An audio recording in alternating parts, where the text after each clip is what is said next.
Hi everyone, welcome to H N Adhyayan. अगर आप prepare कर रहे हैं अपना टीजीटी पीजीटी एग्जामिनेशन के लिए, तो मैं आप सभी को यहाँ पे बताना चाहूंगी। आज मैं आप सभी को कुछ 15 क्वेश्चंस प्रैक्टिस कराने वाली हूँ। ठीक है, तो जी हाँ, आप लोग थंबनेल से समझ ही गए होंगे कि मैं आज आपको टीजीटी पीजीटी के पीवाईक्यूज की प्रैक्टिस कराने वाली हूँ, जो आपको क्लियरली सिलेक्शन दे सकता है। जी हाँ, जैसे कि आप सभी को पता है, मैं काफी टाइम से आप सभी को बहुत सारे क्वेश्चंस करा रही हूँ। थ्योरी ऑलरेडी हमने सेशंस कंप्लीट कर लिए हैं आपके एप्लीकेशन पे। अभी तक अगर आप लोगों ने नहीं देखा है या आपने बैच नहीं लिया है, क्योंकि टीजीटी पीजीटी का एग्जामिनेशन आप सभी को पता है कि टीजीटी का एग्जामिनेशन जुलाई में है और पीजीटी का एग्जामिनेशन अभी तक कहा जा रहा है कि अगस्त में है। ठीक है, तो क्या होने वाला है इन सब क्वेश्चंस में, तो आप सभी को मैं बताना चाहूंगी। उससे पहले मैं आप सभी को यहाँ पे बताना चाहूंगी, अगर आप प्रिपेयर कर रहे हैं कॉमर्स सब्जेक्ट के लिए, जी हाँ, जैसे कि आप सभी को पता है, अगर आपका जो कॉमर्स का एग्जामिनेशन है टीजीटी पीजीटी का है, तो आप टीजीटी पीजीटी का बैच इजीली यहाँ पर ले सकते हो। क्रैश कोर्स है ये। This is a type of crash course जिसमें आप सभी को पूरा का पूरा कंटेंट मिलेगा with all PYQs, with all MCQs. ठीक है, तो इस बैच को आप ले सकते हैं, मात्र 301 रुपए का है। ठीक है, तो इस बैच के लिए आप कर क्या सकते हो, सबसे पहले तो आप वेबसाइट के थ्रू भी जा सकते हो, साथ ही साथ अगर आप चाहो तो एप्लीकेशन भी हमारी डाउनलोड कर सकते हो। ठीक है, एचएन अध्ययन की प्ले स्टोर से, एंड देन वहां से भी आप बाय कर सकते हो रजिस्टर करके। कोड क्या यूज करना है मैं भी आप सभी को बताऊंगी, जिससे आपको बहुत अच्छा डिस्काउंट मिल जाए। ठीक है, जी हाँ, अगर आप प्रिपेयर कर रहे हो एचपीएससी स्क्रीनिंग एग्जामिनेशन के लिए, तो आप सभी को कंप्लीट सिलेबस के साथ में सारे पीवाईक्यूज प्रैक्टिस, जो भी सेशंस होंगे वो बाइलिंगुअल रहने वाले हैं। ठीक है, उन सब के कंटेंट वगैरह सब आपको मिल जाएंगे क्लास नोट्स के साथ में, मात्र 199 रुपए का। ठीक है, 199 में आज की डेट में कुछ नहीं आता, जैसे कि आप सभी को पता है, ये सब मुझे आपको बताने की जरूरत भी नहीं है। ठीक है, जिसमें आपको complete previous year questions, revision sessions, answer writing, ठीक है, इजीली यहाँ पर आप सभी को मिल जाएगा। राइट, तो इस वाले बैच को बाय कर सकते हैं, 199 का ये बैच है। साथ ही साथ अभी आप सभी को मैं बता दूं, यूपीजीडीसी का जो एग्जामिनेशन है अभी आप सभी का इसी साल में होने वाला है, प्री एग्जामिनेशन की मैं बात कर रही हूँ। उसके लिए हमारा ये बैच है 301 रुपए का, मात्र 301 रुपए का। इसको आप बाय कर सकते हैं विद ऑल कंटेंट। आप सभी को सब कुछ इस पर्टिकुलर सेशन में, इस पर्टिकुलर बैच के अंदर मिल जाएगा। जी हाँ, आपको करना क्या है, सबसे पहले आप सभी को ये ध्यान रखिएगा, कोड को यूज जरूर करिएगा। कोड क्या है, दैट इज PK93। PK93 क्या है, एक रेफरल कोड होता है, कूपन कोड होता है, जिससे आपको ना डिस्काउंट मिल जाता है। ठीक है, जिससे आपको क्या मिल जाता है, डिस्काउंट मिल जाता है, एंड दैट इज PK93। ठीक है, PK93 क्या है, आपका रेफरल कोड है। ठीक है, आपका रेफरल कोड है, ये जरूर आप लोग लगा सकते हैं। चलिए जी, क्वेश्चंस पे चलते हैं, आगे बढ़ते हैं। The portion of the uncalled capital that can be called by only winding up of the company. जब हम बात कर रहे हैं वो ऐसी अनकॉल्ड कैपिटल की, जब उसको कहा जाता है, जब हम वाइंडिंग अप मतलब जब बंद हो रहा है ना कंपनी, जब बिजनेस बंद हो रहा है, जो अनकॉल्ड कैपिटल है, जिसको हम कुछ नहीं कह सकते, उसको हम क्या कहेंगे? क्या वो आपका ऑथराइज्ड कैपिटल में आ जाता है? क्या वो आपका इशूड कैपिटल में आ जाता है? क्या वो सब्सक्राइब्ड का पार्ट है या फिर रिजर्व का पार्ट है? तो अनकॉल्ड कैपिटल वैसे भी आप सभी को ये पता होना चाहिए, रिजर्व्ड होता है। ठीक है, भाई सपोज करो ना, एक कंपनी का बहुत सारे 4 से 5 पार्टनर्स हैं, जिसको वो बिल्कुल ही अलग कैपिटल है, वो जो रिजर्व में रखा हुआ है। ठीक है, रिजर्व कैपिटल क्या होता है भाई? रिजर्व कैपिटल वो है जो कि इन केस अगर किसी भी बिजनेस में कोई भी लॉस हो रहा है, तो उस कैपिटल को निकाला जाता है। समझ में आ रहा है ना? उस कैपिटल को निकाला जाता है, तो हम वाइंडिंग अप के टाइम पे जो अनकॉल्ड कैपिटल होता है, उसको हम रिजर्व कैपिटल में रख लेते हैं। ठीक है, समझ में आ गया। नेक्स्ट क्वेश्चन की तरफ बढ़ते हैं। Right share means those shares which are, right share कौन से होते हैं? वो शेयर जो इशू करते हैं डायरेक्टर्स को, जो ऑफर किए जाते हैं एग्जिस्टिंग शेयर होल्डर्स को, जो ऑफर किए जाते हैं डिबेंचर होल्डर्स को, एग्जिस्टिंग डिबेंचर होल्डर्स को, एंड इशू किए जाते हैं क्रेडिटर्स ऑफ द कंपनी। जल्दी से बताइए, राइट शेयर मींस, ये सारे प्रीवियस ईयर क्वेश्चन हैं, आप सभी से क्वेश्चन पूछे गए हैं बकायदा। ठीक है,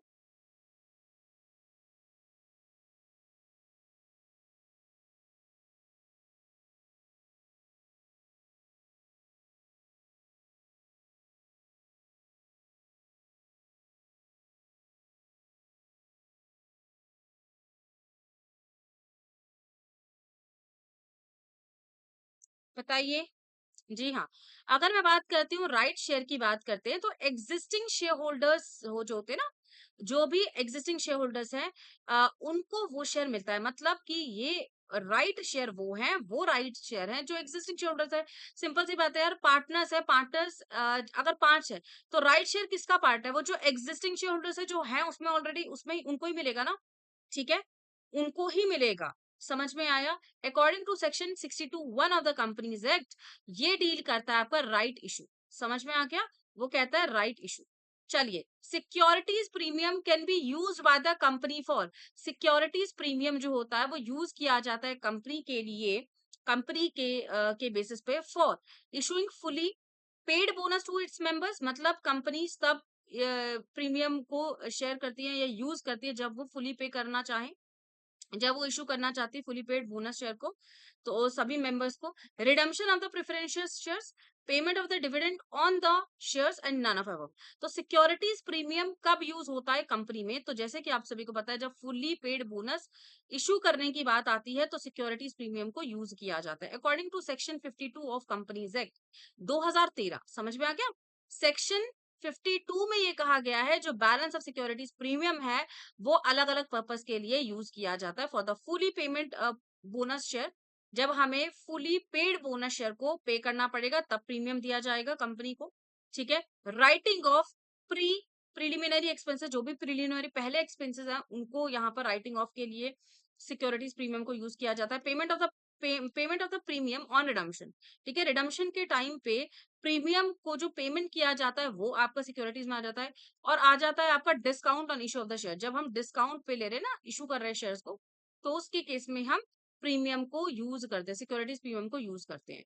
according to the companies act 2013, share can be use by a company at, भाई जो शेयर्स हैं वो इशू किए जाते हैं कैसे बेसिस, किस बेसिस पे?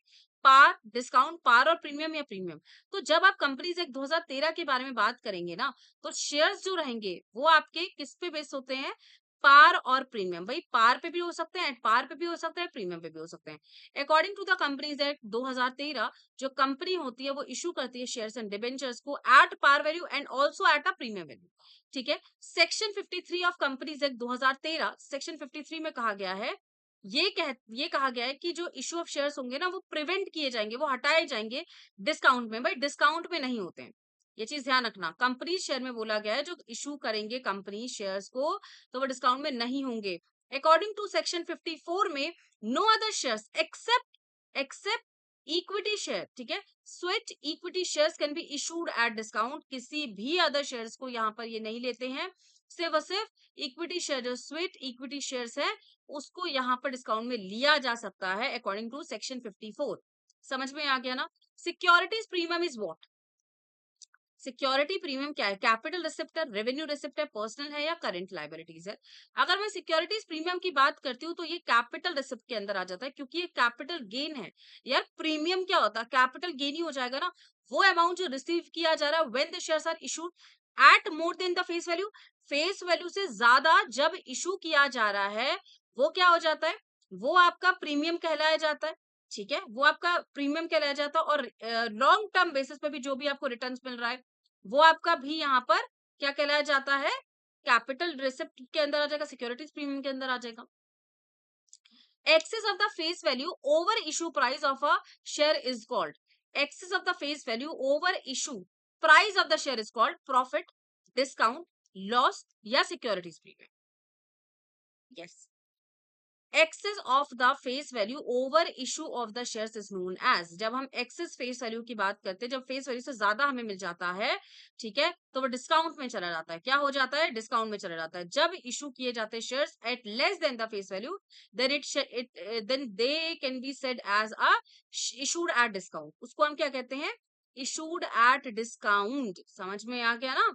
राइट, फॉर एग्जाम्पल एक शेयर है 10 रुपए का, उसे 8 रुपए में बेचा जा रहा है, तो other hand if the share issued at a price excess of its face value, भाई फेस वैल्यू से ज्यादा मिल रहा है, so it is called to be a issue of premium. समझ में आ गया? भाई अगर एक कोई शेयर है 10 रुपए का इशू किया है और आपने 11 में बेचा है, that means it should be a part of a premium, ठीक है? Share allotment account is what? ये कौन से अकाउंट के अंदर आ जाएगा? Real account, nominal account, personal या company account? Share allotment account किसका पार्ट है?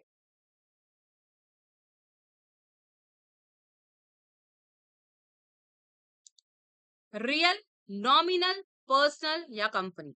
शेयर और अलॉटमेंट अकाउंट जो होता है ना, वो पर्सनल अकाउंट का पार्ट होता है। किसका पार्ट होता है जी? पर्सनल अकाउंट का पार्ट होता है, ठीक है। Which of the following is not a source of the finance for a company? कौन सा इसमें से सोर्स ऑफ फाइनेंस नहीं है?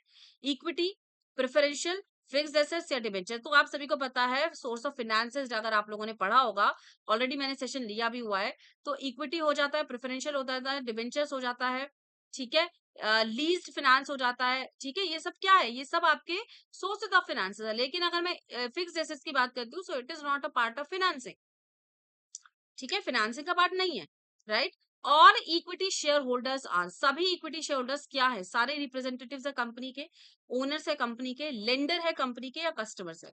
तो भैया सभी इक्विटी शेयर्स ओनर्स ही होते हैं कंपनी के।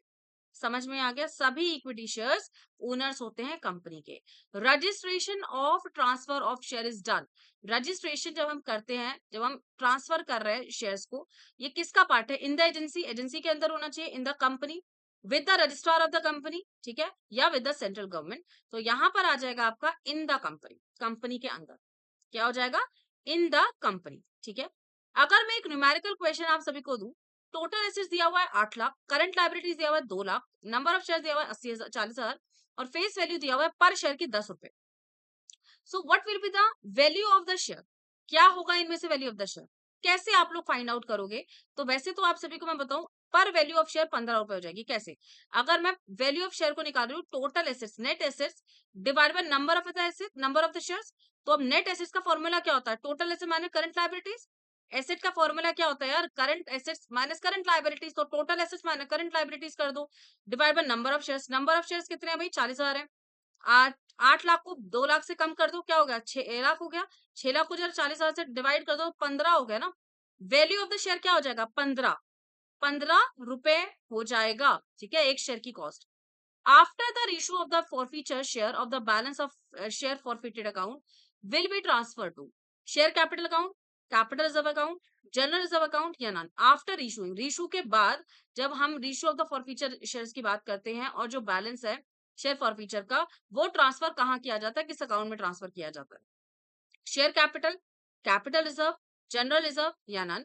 तो यहां पर आ जाएगा आपका capital reserve account, capital reserve account. समझ में आ गया? ठीक है। Which of the following is not are use for the redemption of preferential shares? इनमें से रिडम्पशन ऑफ प्रेफरेंशियल शेयर्स कहां पर यूज नहीं होगा? क्या वो इंश्योरेंस फंड है? क्या वो वर्कमैन कॉम्पनसेशन फंड है? जनरल रिजर्व है? या फिर प्रॉफिट प्रायर टू इनकॉर्पोरेशन है? कौन सा यहाँ पर रिडम्पशन ऑफ प्रेफरेंशियल शेयर्स में यूज नहीं होगा? तो यहाँ पर आ जाएगा profit prior of the incorporation. जब मैं बात करती हूँ प्रायर इनकॉर्पोरेशन, कंपनी का जो प्रॉफिट होता है पहले, भाई जब प्रॉफिट आएगा तभी तो यूज करोगे ना रिडम्पशन में, लेकिन उससे पहले कैसे कर सकते हो? तो जो प्रॉफिट रहेगा, जब सारी चीजें हो जाएंगी उसके बाद ये तो जो प्रॉफिट आता है वो आपका होगा, उससे पहले वाला तो हम इंक्लूड नहीं करेंगे, right. The director of the limited company resolve forfeit 1,000 equity shares at rupees 10 each, ₹7.50 paid up for the non payment of the final call money of 2.50 पर शेयर। समझ में आ रहा है ना? 2.50 पर share and 700 of the forfeited account shares are reissued at ₹7 per share. What will be the amount to be transferred to the capital reserve? बताइए भाई।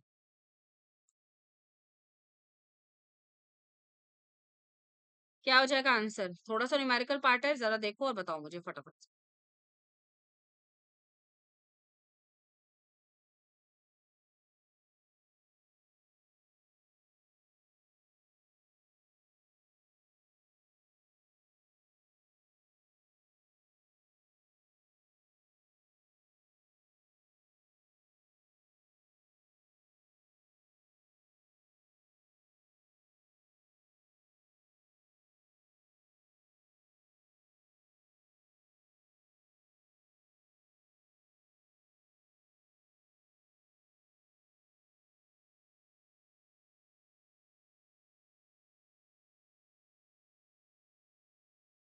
ठीक है, 14th क्वेश्चन का आंसर देखते हैं।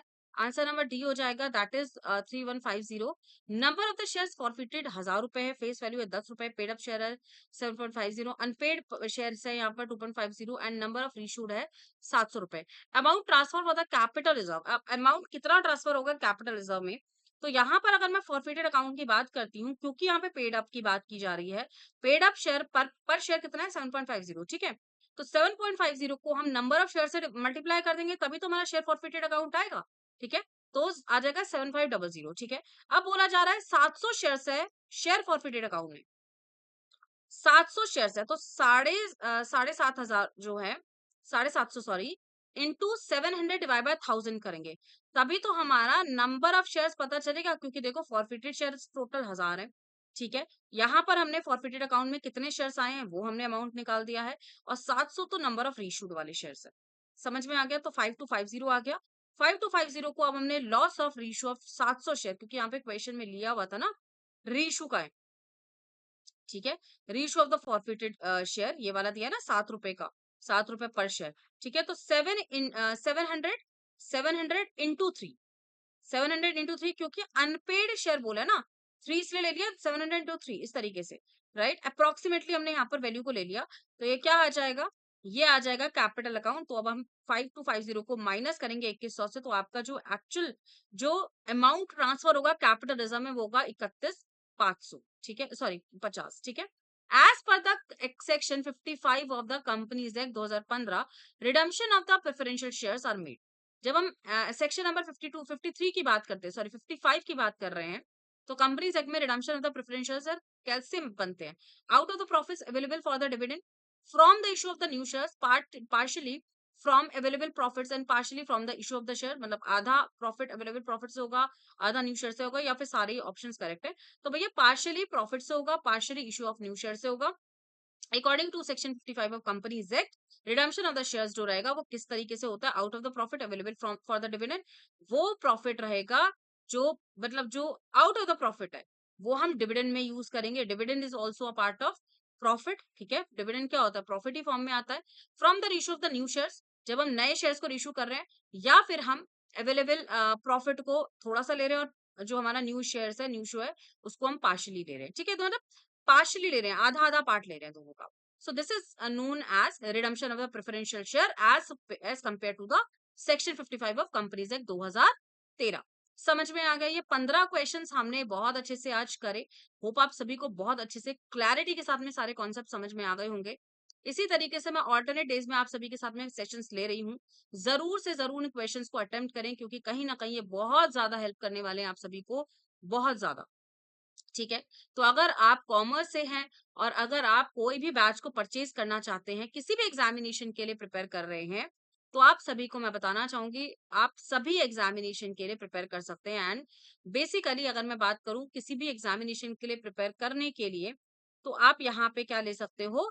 आप ले सकते हो पास प्रो वाला बैच। जी हाँ, पास प्रो वाला बैच इसीलिए इंपॉर्टेंट है, थोड़ा सा कॉस्टली पड़ेगा, बट बेसिकली आप लोगों के लिए वर्थ इट रहेगा। क्यों रहेगा? क्योंकि आपको अगर प्रिपेयर कर रहे हो किसी भी एग्जामिनेशन के लिए, यूजीसी के लिए, टीजीटी पीजीटी के लिए, जितने भी असिस्टेंट प्रोफेसर आ रहे हैं, एचपीएससी हो गया, ठीक है, जितने भी केवीएस के अभी फॉर्म्स आने वाले हैं, और काफी सारे यूपी पीजीटी के आ रहे हैं, ठीक है, एग्जामिनेशन, जीडीसी के एग्जामिनेशन अपकमिंग में है, असिस्टेंट प्रोफेसर एडवर्टीजमेंट नंबर 52 आने वाला है यार। अगले 2 साल में जितने भी एग्जामिनेशन होंगे वो सब इसमें कवर हो जाएंगे। तो ये बैच थोड़ा सा कॉस्टली है, बट अगर आप कोड लगाओगे PK93, तो आपको ये 500 का पड़ेगा। एंड बेसिकली अगर मैं बोलूँ, अलग अलग बैचेस से बेटर है कि आप एक बैच को लो एंड अपनी तैयारी को बहुत अच्छे से कर लो, ठीक है। कोड कौन सा यूज करना है? PK93। चलिए, थैंक यू सो मच।